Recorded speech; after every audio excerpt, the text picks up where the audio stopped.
OK, donc pour ce numéro-là, on te dit que dans cet hexagone régulier, donc premièrement, vu que tu sais que c'est un hexagone qui est régulier, tu sais que tout ça ici, à l'intérieur, c'est des triangles qui sont équilatérales. La distance entre le point E et le point B est de 14 cm, fait que c'est ce que j'ai mis en rouge. Puis après ça, on donne la distance entre le point C et le point E qui est de 12 cm. Dans le fond, c'est la même mesure que l'autre droite que j'ai mis en bleu, là. La mesure de CE, puis cette mesure-là, c'est la même chose. Vous allez comprendre plus tard pourquoi je l'ai dessiné 2 fois.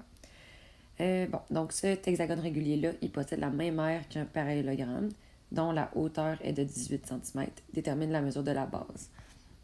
Donc pour ces numéros-là, il y en avait quelques-uns dans la séquence. Je procède toujours de la même façon. Je pars avec le fait que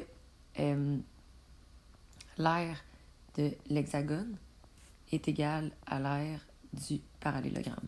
Là, je vais remplacer la formule de l'aire de l'hexagone par CAN sur 2, puis l'aire du parallélogramme par B fois H. À partir de là, dans le fond, je vais remplacer ce que je connais, puis il devrait me rester seulement un inconnu, qui est la base du parallélogramme. Fait que le restant, je devrais le connaître. Je vais commencer avec la mesure de côté. Donc, j'ai besoin de la mesure de côté de mon hexagone. Là, il y en a qui vont se dire « Ouais, mais on ne l'a pas. » Faites attention, guys. Ici, vu que c'est un triangle qui est équilatéral, si j'ai la mesure de ça ici, bien, c'est la même chose que la mesure de côté. Je sais que tout le segment mesure 14 cm. Donc, EO, ça va mesurer 7 cm, la moitié.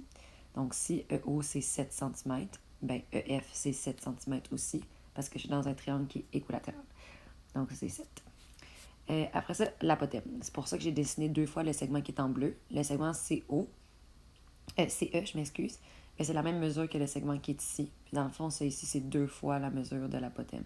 Donc, si tout ça, c'est 12 cm, l'apothème, ça va seulement être 6 cm. Le nombre de côtés, c'est 6. Et je divise par 2. La base de mon parallélogramme, je ne l'ai pas. Mais ils nous disent que la hauteur, c'est 18. Tout ce qui me reste à faire maintenant, c'est d'isoler la base. Donc, je vais aller calculer l'aire de mon hexagone en faisant 7 fois 6 fois 6. Ça donne 252, mais je divise ça par 2, qui donne 126. Donc, ça me donne 126, qui est égal à 18B.